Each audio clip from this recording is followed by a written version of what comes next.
Right, so yeah, pedal tones. Do you guys know anything? Say the last bit again. Pedal tones. Yeah, So, well, like, so a lot of people are going to know pedal tones from like Toccata and Fugue, things like. Yeah. It's pedals because we constantly have this note that we're going back to, right? A great example of that actually was what I was going to show you this week as part of our lesson, which was the minor line cliche. I don't know if you guys know a great deal about this kind of stuff. When you sit on, say, a chord for ages,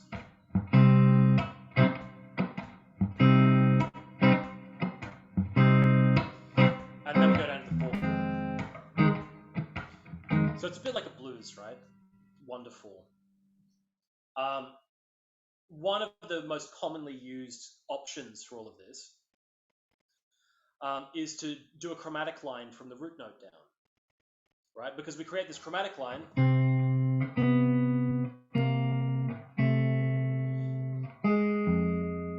to the third of the F chord.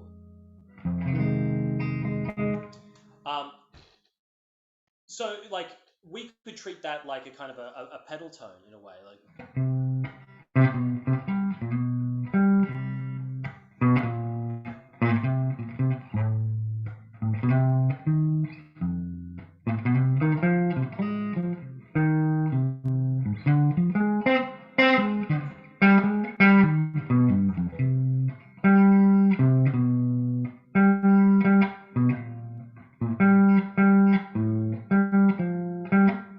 So you can hear what I'm doing there is applying my chromatic line in the bass. So that's the C minor major 7, C minor 7, C minor 6, and using this G, the fifth of the chord, as a pedal tone to root everything together.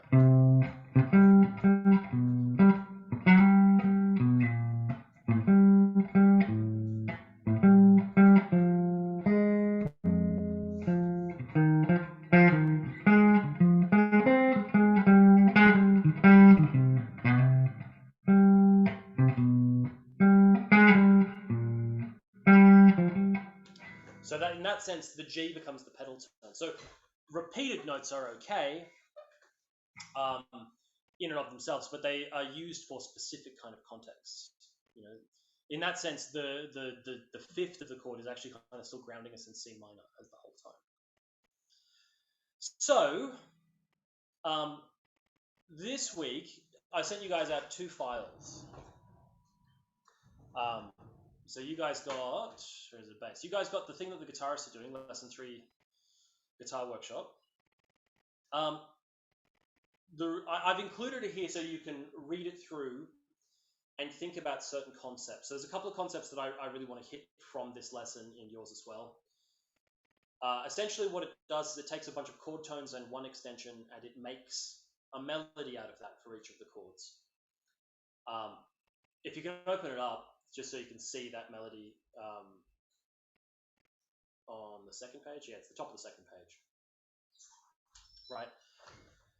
It's all in treble save. I'm not expecting you guys to read it, but there are some things that are really important to think about. One of which is tons of, one, chord tones. And you guys as bass players, if you're ever playing things that aren't chord tones, you better have a good reason for it. You better have heard that note. Because generally your job is to root everyone else who's doing fancier stuff. That doesn't mean that you can't do fancy stuff, but it means that when you do it, it has to be for melodic reasons. You've got to really go, oh, I hear that, and that sounds cool. So everything in that melody for those 8 bars is all chord tones. But more important, the reasons why it sounds like a melody is that we have a lot of these leading tones. So if you look at, say, for example, the last beat of bar 1, the 4th beat of bar 1, we get this as the melody.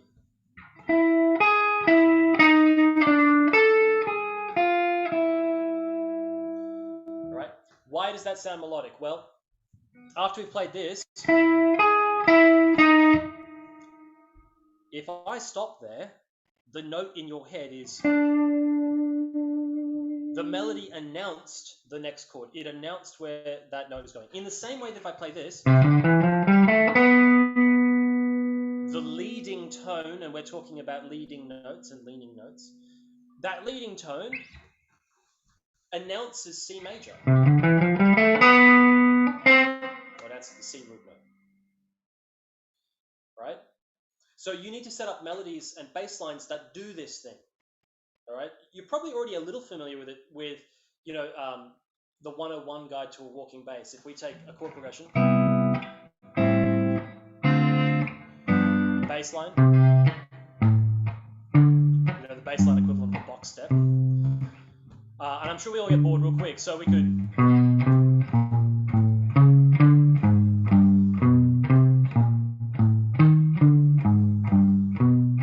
So I'm sure you all know what that is. You've all done that, yeah? Thumbs up for yeah. We've all done that crap. Okay.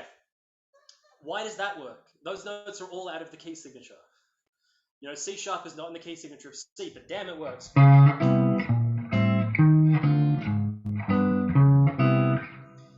And that's because you created a whole bunch of tension. That C sharp announced that it's gonna, like, it sounds wrong, it's gonna go somewhere, and then you resolve that tension. And the biggest problem with beginner improvisers, and sometimes improvisers have been working for quite a while, is that they announce tension and do nothing with it. And then it sounds like a mistake.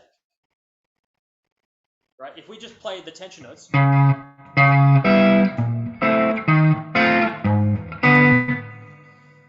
doesn't sound great. Sounds really, really, really out, and suddenly it doesn't work anymore because we didn't do anything with that tension.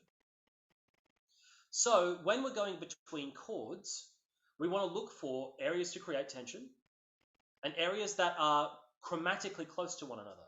You know, if we think of, say, E, what's a good E? And B minor.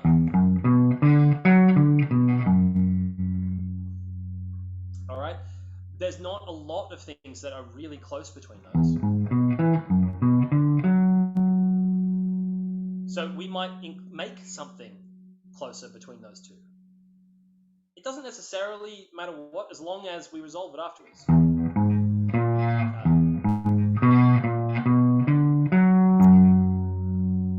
Right?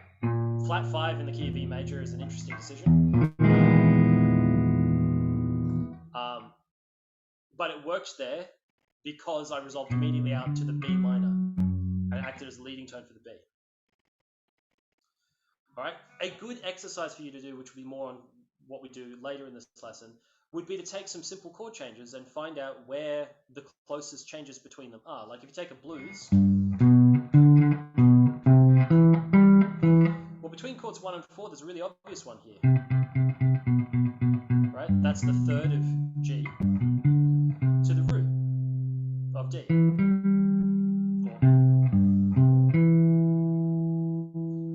So if you target that area,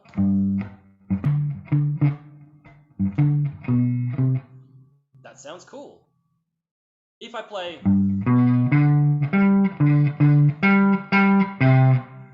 less cool, you know, it didn't direct me there. I made the chord change happen, but there's nothing about that melody that inherently told me that's what was going to come up next. And melodically, you really want that in a melody. You know, I'm sure you've had the experience before. You've been listening to a song you've never heard, and you're kind of like, I know where this is going. Like, yeah, I know what this the next line of this melody is going to sound like. And that's because good, well-written melodies usually do that. Well-written melodies will also include surprises, and we can get onto some more surprises and things later. But that's the first thing for you to target, is close tones to one another throughout all of these different chord progressions. All right, so that's leading tones. If you look at the sheet, there's like, I don't know, like 11 examples there or something of where leading tones happen in just that 8 bars. Underneath that is another really important concept that bass players are usually great at, melodic mirroring. Anyone know what that is?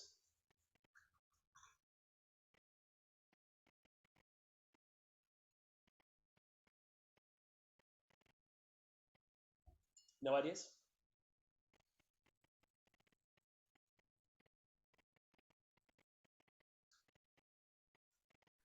All right, we'll take it, Chris. Unless you just mean like mirroring like the melody, like a counter melody sort of thing, or like counterpoint. No. It could, I mean, look, it could be counterpoint, but it's a much simpler concept than all of that. Scroll back up to where you can see the music. Have a look at the shape the notes make in the first bar. 1 step up, 3 steps down, right? Yep. Look at the next bar. 1 step up, 3 steps down. That's melodic mirroring. They're not the same notes inside of the chords, but they create the same shape musically. Like the contour. Yeah, the same contour, right?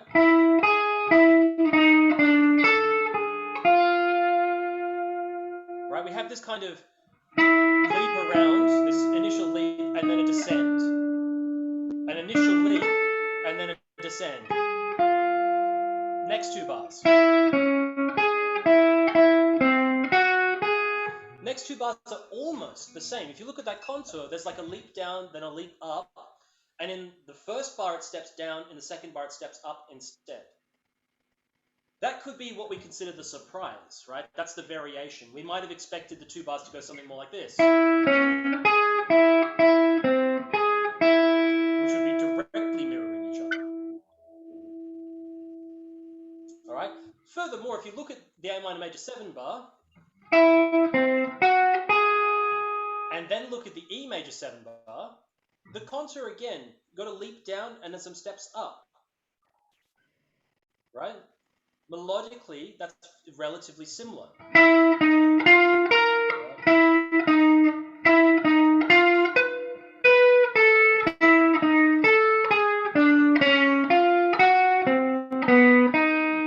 And you can hear that the last 2 bars are direct mirrors of one another, where you're hitting the same chord tones applied to both chord sets.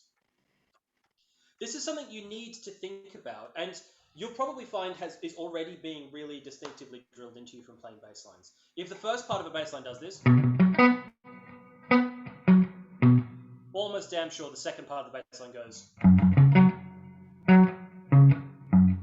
Well, that's melodic mirroring, right?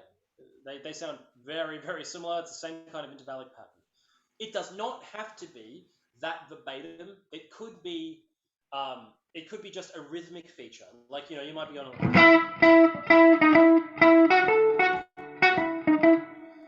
they're all da da da da da da da da da, right? That's all that kind of quarter note feel. So it mirrors it. It could be that you do the same kind of shape,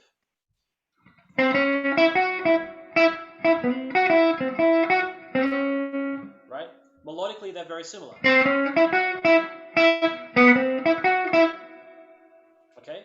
But we're doing a chord change. That's going the 3rd, 5th, 6th, 5th on the A chord. And then the flat 7, 9, 3, 9 of the D chord. So they're not the same positions in the triad, but with your ear, you can tell those sound really the same, right? Same rhythm, same general idea, like this kind of like a chromatic thing and then seesawing backwards and forwards. And it helps that I tied the 2 things together with shared notes. The only thing that really changes in that line are the first 2 notes, which announce what the chord is. Therefore, A, the flat 7 of D. I'm doing other clever things there. I'm targeting the 7 and the 3, which are really distinctive chord tones.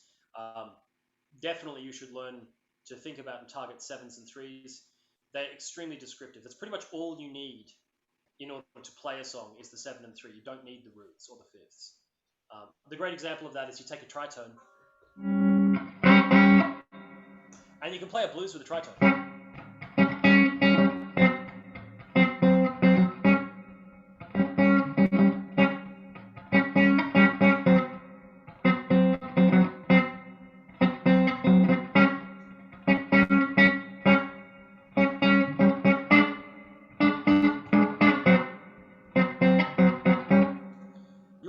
Completing the rest of that, right?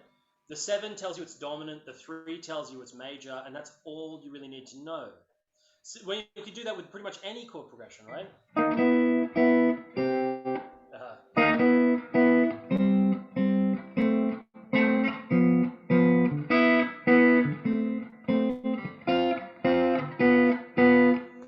Just by playing thirds and sevenths, you can get a lot of the description you need done. So they're really, really, really powerful towards really, really powerful notes to target. The third tells you major and minor.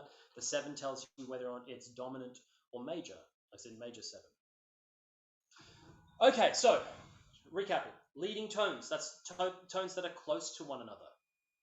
And you want to aim for those things. That way you feel like it naturally introduces where that next chord is. And melodic mirroring. It's a fancy way of saying play something twice. You know, if you come up with an idea, you want to make sure that that idea is represented multiple times when you play the melody. The biggest mistake people make when they improvise or when they write is they write too much variation. And realistically, melodies and bass lines and the majority of music is not that complicated.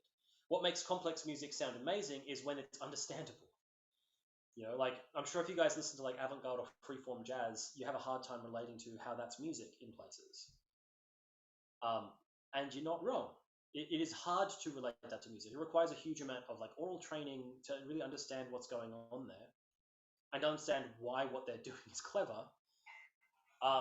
So it is kind of divorced from that idea of making things sound inherently melodic. You know, happens a lot too in metal these days. I think partially that's by design, because they go for more angular sounds. But on top of that, it's also because a lot of the dudes who play metal have not really studied music. They quite often rely on fingering groupings or scale groupings that they've practiced a lot in order to solo and improvise, which means that you get quite a few musical non sequiturs in it. And that could be avoided, you know, and I think quite often it would probably sound better if they did avoid it. Doesn't mean there's not a place for it. You know, like I said to all the guitarists, learning this stuff does not mean you throw out all of your pentatonic blues riffs. It just means you learn how to structure those so they sound more in tune with the music. So, in your own time, at some point, you should read through that sheet, especially the first part of it. It's extremely relevant to your understanding of melody generally. And remember that a bass line is just a deep melody.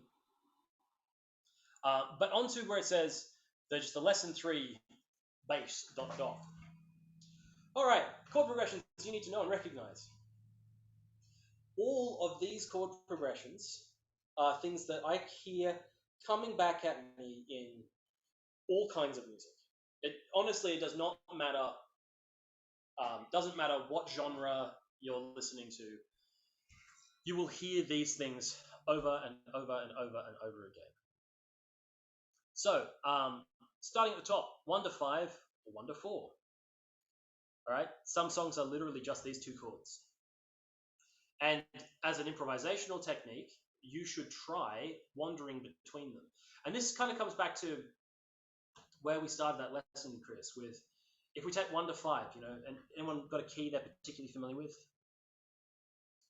Anything like a key you want to do, like G or something? Like, is there something that? Yeah, G. G. Yep. Cool. Okay, so we take 1 to 5, right?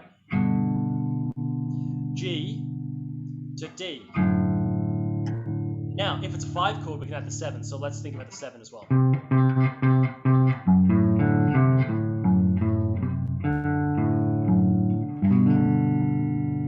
All right, so there are 2 inversion shapes. 3, 2, 0 on the bass strings, e.g. EAD. And then we go to the D chord, it would be F sharp, A, C, D. So F sharp as the 2 in the bass on the lowest string, A open, C on the A string, and then open D.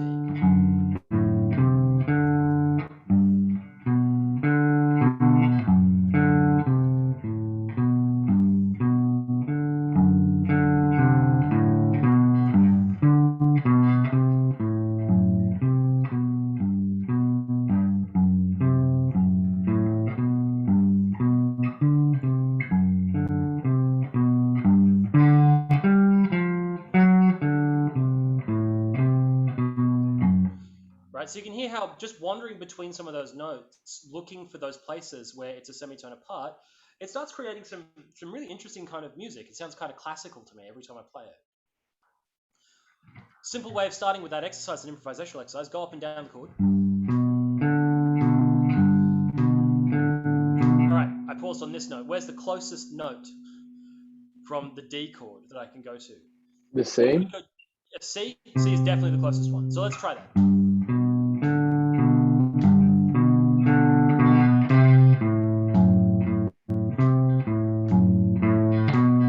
So there on the D, I hit the A, coming up made a lot of sense to me. Alternatively, we could have gone down too. This is where you can start to see how options start splitting off. Right, so I'll play that first one again.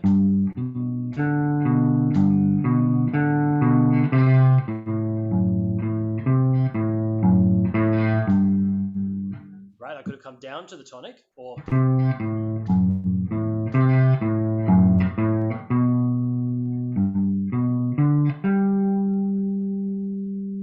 right, and we're only working on 3 strings in the range of 2 frets.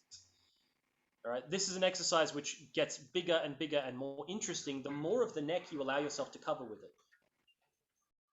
All right, I would definitely start small. I would try it in a few different positions too. Like, that's all well and good. We've nailed, but now we should have a look at. So,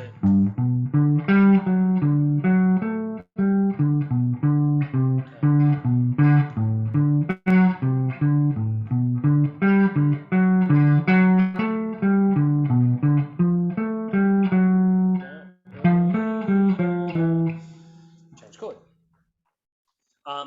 So you should definitely check out at least 3 positions for each one of these exercises, right? We have G and D here, then G and D here, and then we get a G and a D here. Right, and once we've done those 3, we've covered a great deal of the neck. We can kind of go back to this G and D.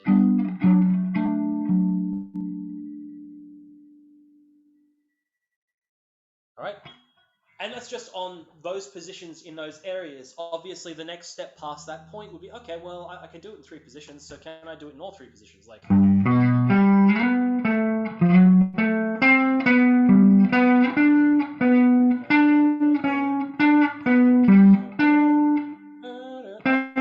flat 7.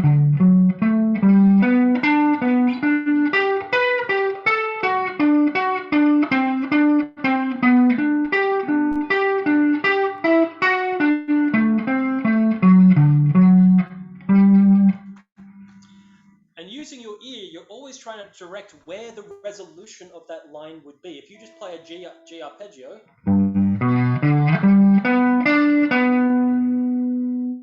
if I now have to change, what's the note from the D?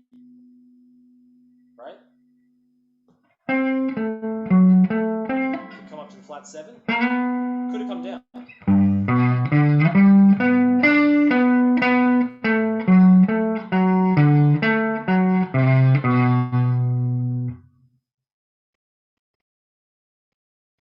And this is the kind of practice you should be doing a lot of.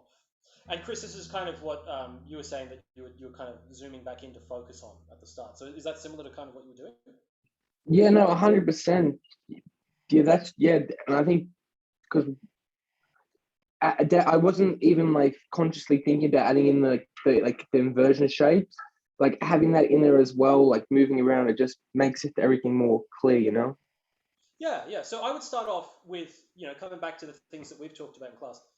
Do your inversion shapes on each of these 2 chords in 3 positions on the neck. At least 3 positions. There will be kind of like positions in between the 2. Like when you're here, you might be straddling, say, this G chord and this G inversion up here.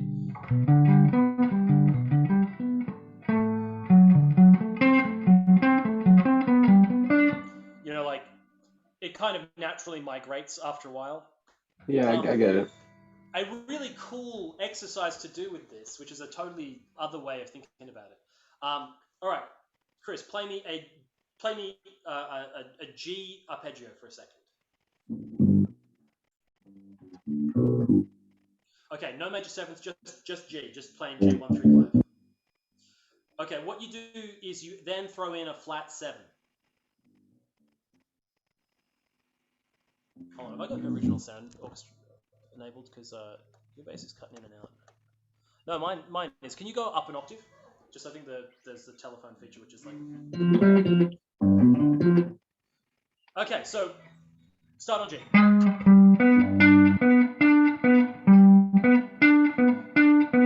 When you're ready to change chords, you play the flat 7. Okay. After you play the flat 7, you go down 1 fret. All right, play that much for me. So G arpeggio, play the flat 7, then go down 1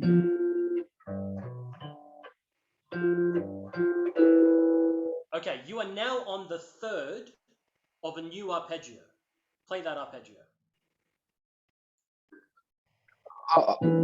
But in relation to the G. No, we are now on a new chord. Whole new Okay. chord. So I'll show you here, right? Here's G, right?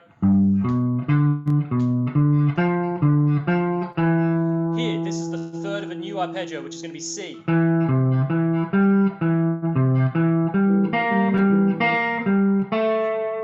That's a new arpeggio, which is going to be F. This is the 3rd of a new arpeggio, which is going to be B flat. New arpeggio, E flat. A flat. D flat.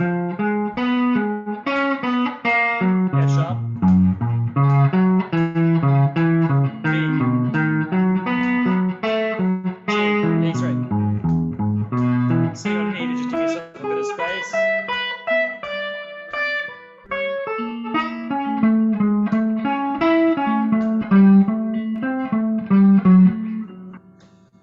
And what we end up doing by doing that is playing the cycle of fifths or the cycle of fourths, depending on which direction you want to look at it. All right. It is a very, very cool exercise to challenge yourself with to really get some of these fingerings down. It's also really fun because you can point it in a direction, especially if you're not putting a timing change pressure on yourself. Let's say I end up here in B flat.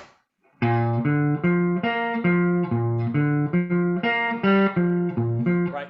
B flat is kind of awkward. I can't go down anymore. So when I play this dominant 7, oh no, how do I continue this? Right, like I'm running off the end of the neck. So if I then choose a different location for my dominant 7, like instead of going a tone below the root, if I do a minor third above the 5th, then I'm going to be able to move up the neck instead. All right, instead of going a tone below the root, that's going to send me back down. I go a minor third above the 5th.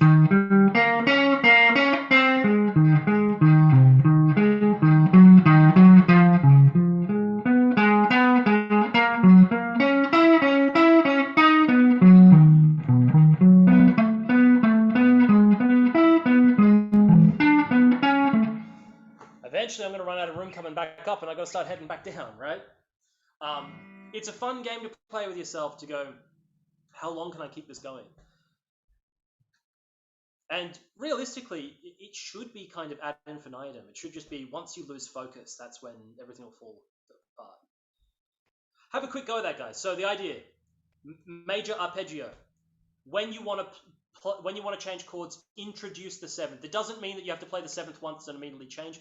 You'll notice what I was doing, which is a very classical trick, is that I would come up an arpeggio and seesaw backwards and forwards between a couple of notes just to really announce that flat 7.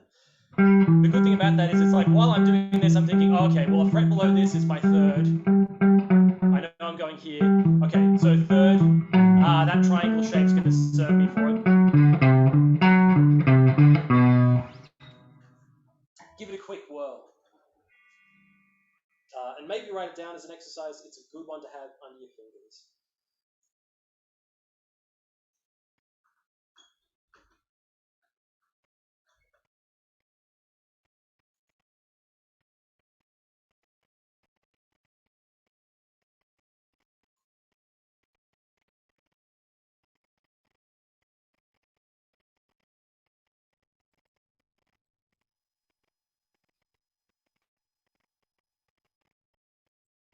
How you doing, Damien? Looks like you're a little stuck on G.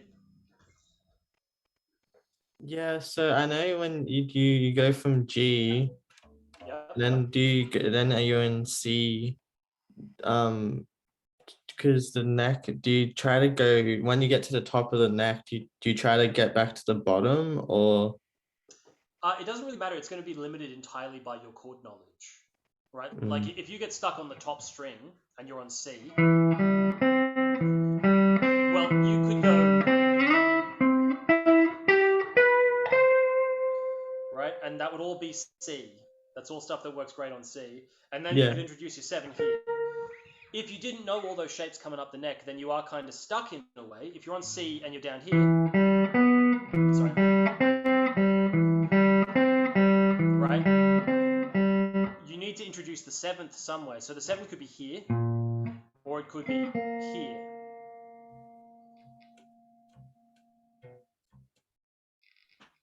Yeah? So let's just walk through the first 2 chord changes together. Can you play a G? Okay, that goes down a fret, and now we're on the 3rd. So now it's C.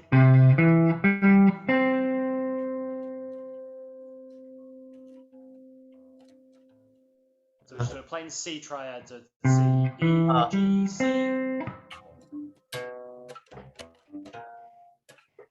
Right? So now here's where the choice is. Here's C, E, G, C. What are 2 locations to find your flat 7?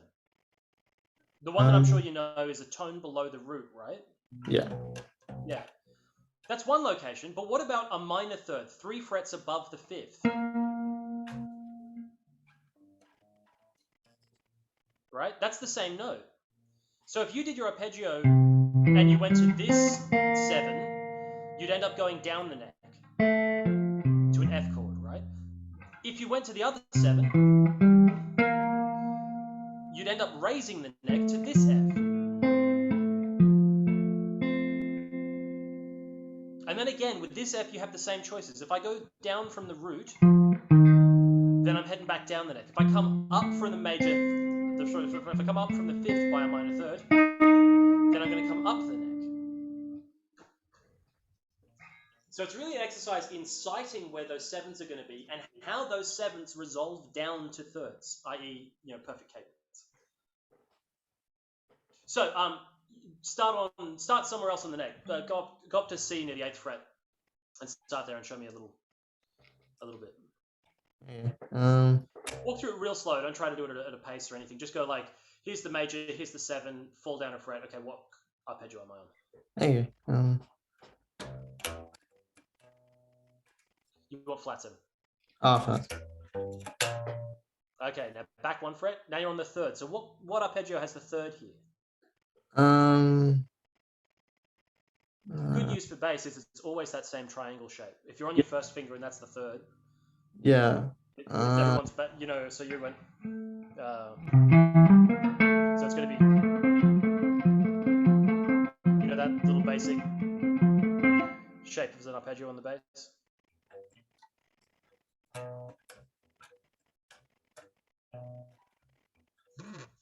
Maybe you're going to go to flat 7, yeah.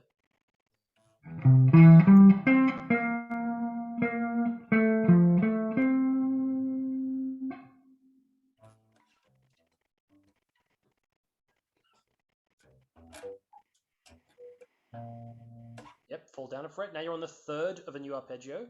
So that's 3. 5 would be a minor 3rd above that. And the root would be a major 3rd beneath that. In other words, it would be an F arpeggio.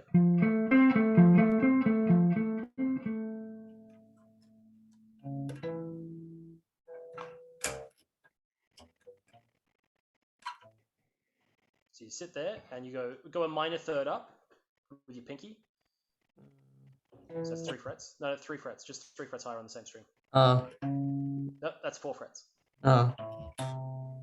Okay, now you put your second finger on the 8th fret of the A string, and that's your arpeggio.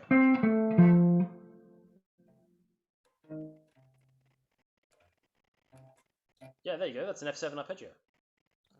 Okay. Right? Yeah. And then you went up to this 7th, right? So come up to there. right? If we go down 1 fret, this is on the 3rd again, and on the bass, that means it's the same shape.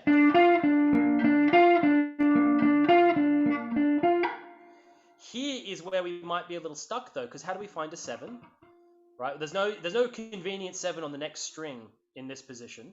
So we either need to come up a minor 3rd from the 5th, or we need to go a tone below the root. Yeah. Yeah. All right? And that's where our choices come into play. That's where the improvisation aspect of it happens. All right? So for you, mate, I'd suggest take this exercise really slowly.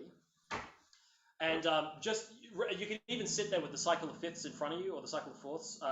Doing it this way, we're doing the cycle of 4ths, so we're going from C to F, to B flat, to E flat, to A flat, to D flat, to G flat, to B. Alright, just play your arpeggio, play your 7, go down a fret, and then apply your new shape.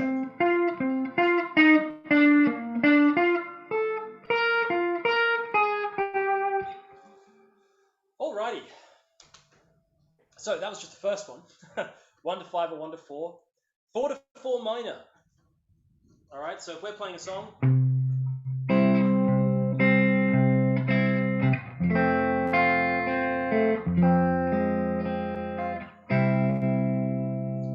Anyone know why that sounds super cool?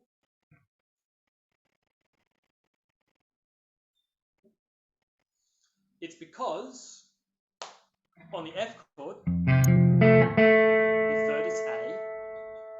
The minor then makes everything sound dramatic because we've broken the key signature, specifically with the inclusion of this A flat. A flat. And then we go to a C chord, which has got a G in it. So we set up a chromatic line.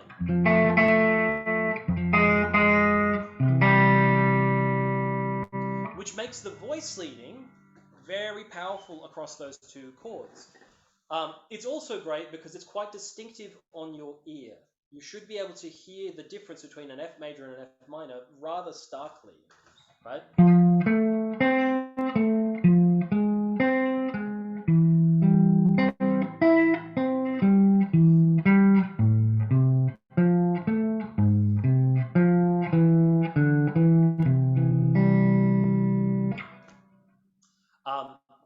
It's also used all the time. It's used all the time in all kinds of different music. So definitely one to take a look at. So the one I wanted to get to today, which we've got about 10 minutes to, we're going to have a look at this sheet again next week, go through all of these chord progressions. You do have to memorize all of these chord progressions. And like it says at the beginning of the sheet, you have to know them all enough by ear that when you listen to a song, you can identify it.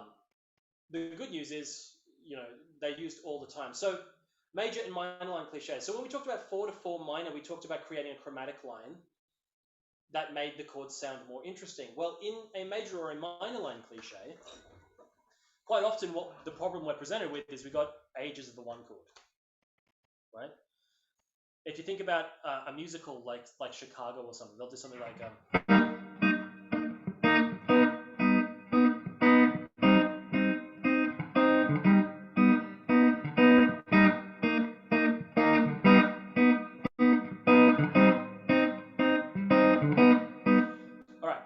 that's got some interest to it, right? Like that's all right. You can listen to that. If you didn't put the cliche in there, the line cliche, you'd just be doing this.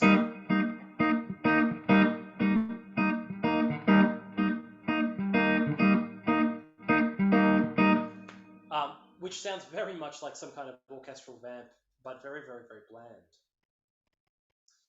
Now, that can be done on the major. That could also be done on the minor. So here it is in minor.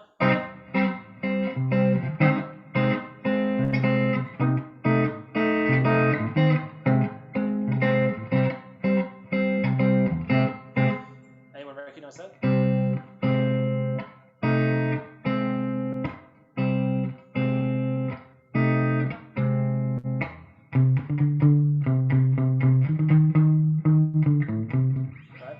James Bond thing. But the one I want to talk about today is kind of closely related to the minor line cliche. The minor line cliche is, and what we're going to do is come down from the root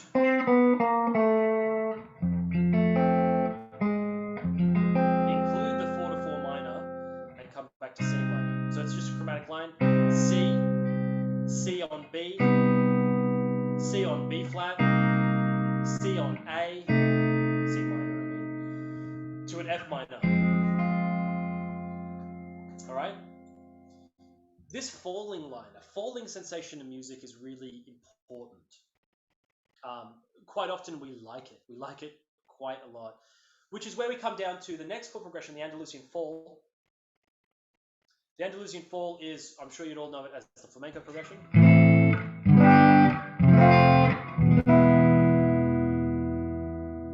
All right? You hear it in pop songs too, you know, like...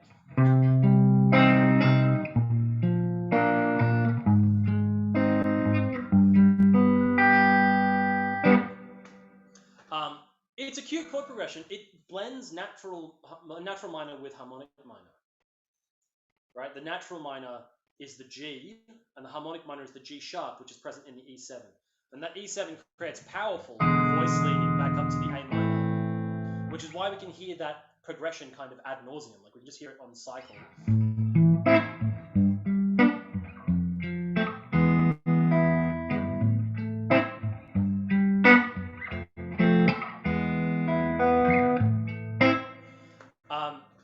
And a lot of modern songs will do that with kind of like a trip hoppy thing underneath it. It's a band I think called, is it 2 Feet is the name of the band? Where you hear that kind of thing happening all the time, especially with like some huge drum line or something underneath it. But probably do like...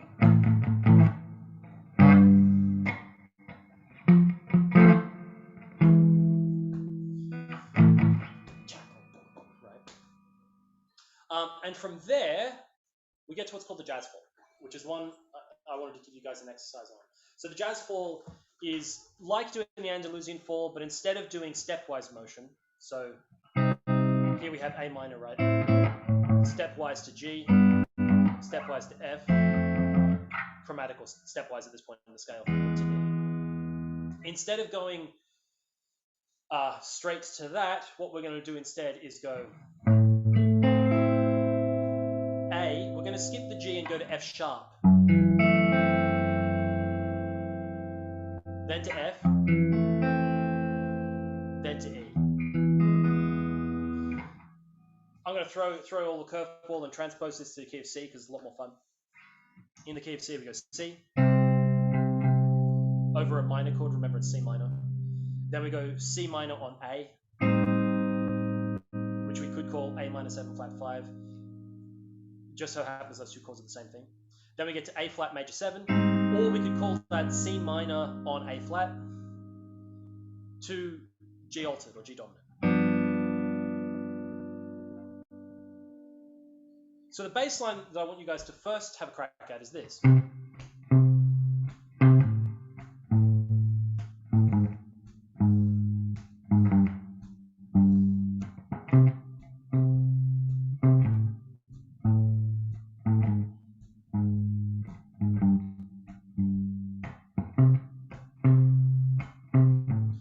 It's a pretty cool little thing. It's like, it's a nice little box in and of itself. They're all on top of C minor, with the exception of the G7. The G7 has to be some kind of G7 altered or some kind of G7 dominant.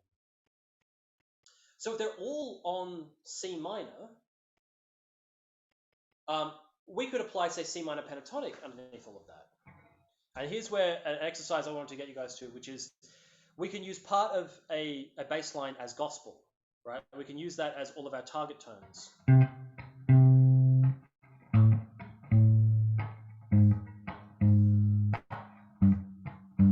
But if we also think of our pentatonic scale,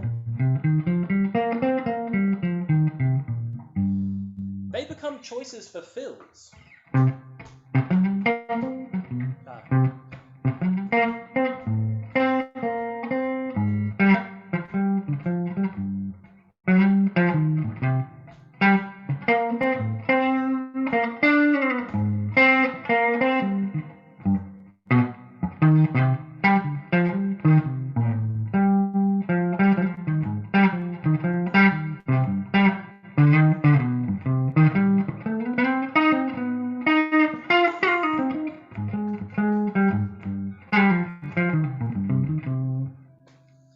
So, everyone have a quick stab at that. First step is...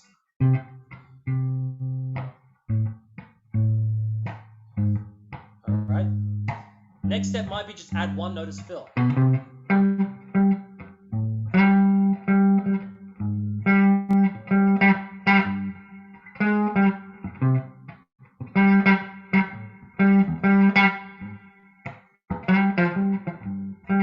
Alright, now add two notes.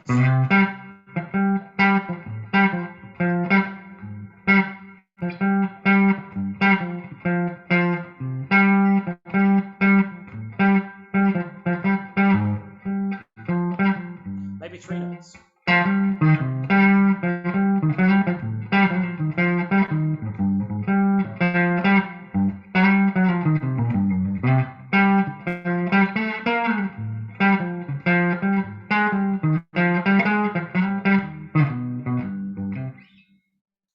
I'll give you guys a couple of moments of uninterrupted airtime to have a crack at that, and then let's see what you get.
Alrighty, Chris. So you look like you're having a pretty funky time. So you found something, or finding a groove inside? I think I've got something. All right. Yeah, let me hear it.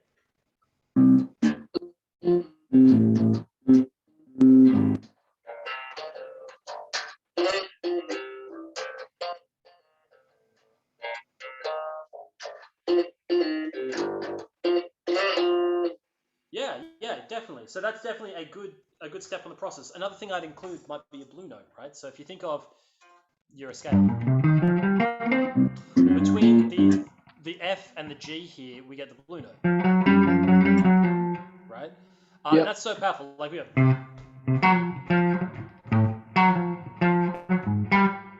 Oh. right? Like it sounds cool. And could we also do them like the major seventh as well? If you manage to put that in as like chromatic.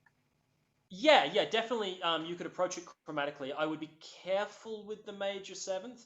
The dominant seventh is probably going to work better. However, if you're playing advanced scales at home, a cool one to do is like Phrygian dominant. Oh yeah. Of the G, and you could even think of this whole thing as Phrygian, right? So if you include all of those notes.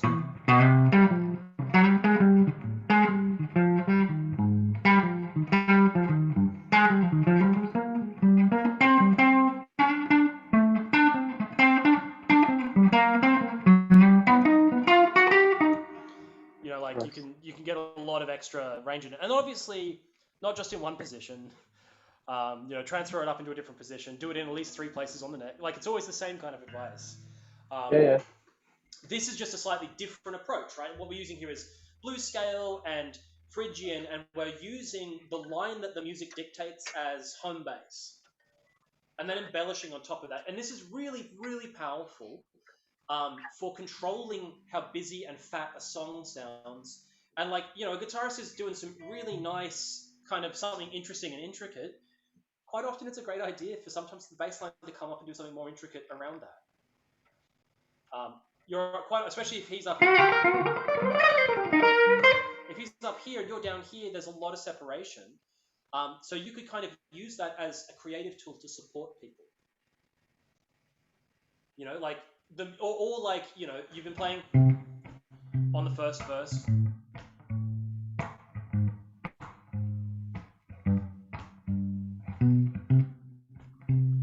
But as the song gets more exciting, maybe on the third verse, you want to just do a little variation.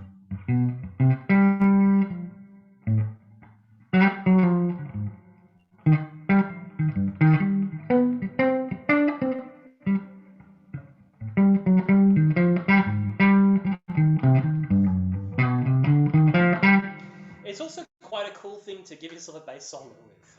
This is a chord progression that you'll find in a lot of different songs, especially a lot of different jazz standards. Things like My Funny Valentine or I'm a Fool to Love You. What was that other one I was listening to? Like a lot of minor jazz songs are going to have this. And it's essentially a blues progression, right? We get C. After we're done with this for a while,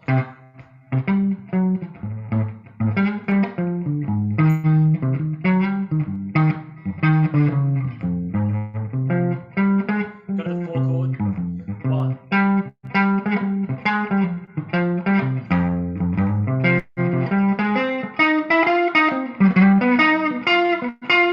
the G. Back to 1. Here's a minor line cliche.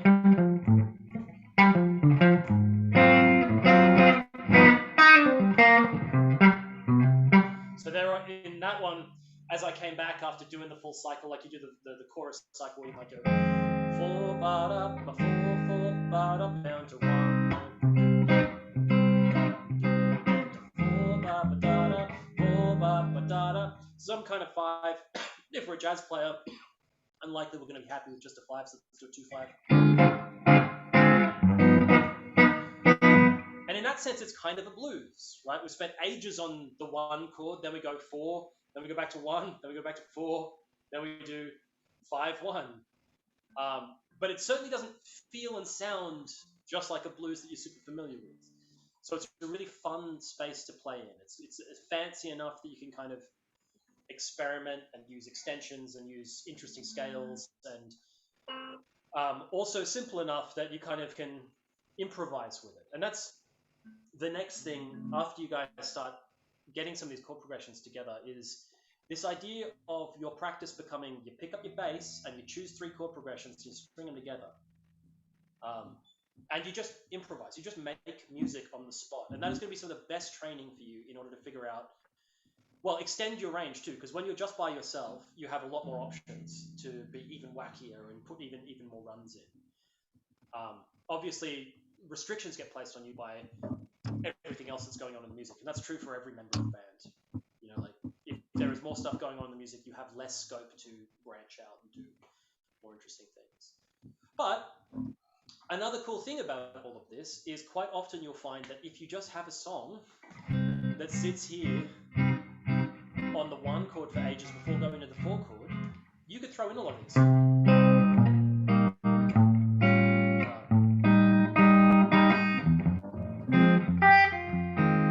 Right, so that was half of that line.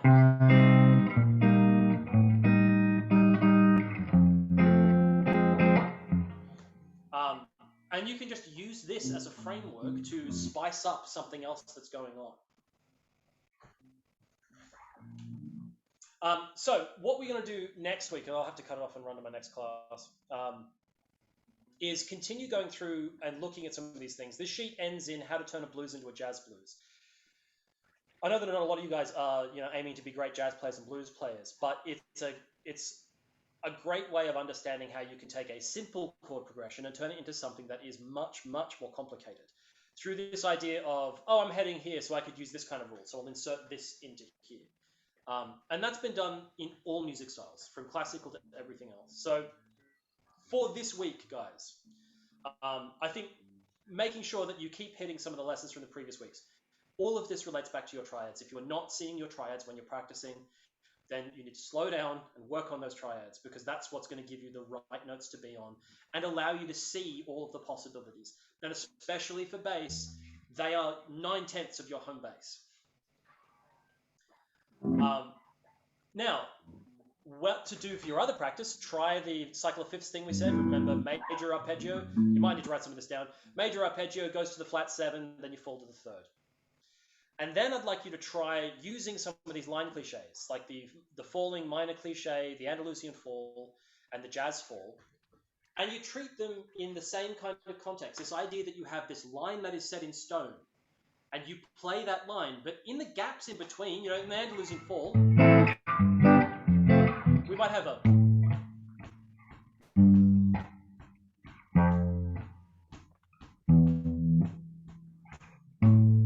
tons of time in between, right?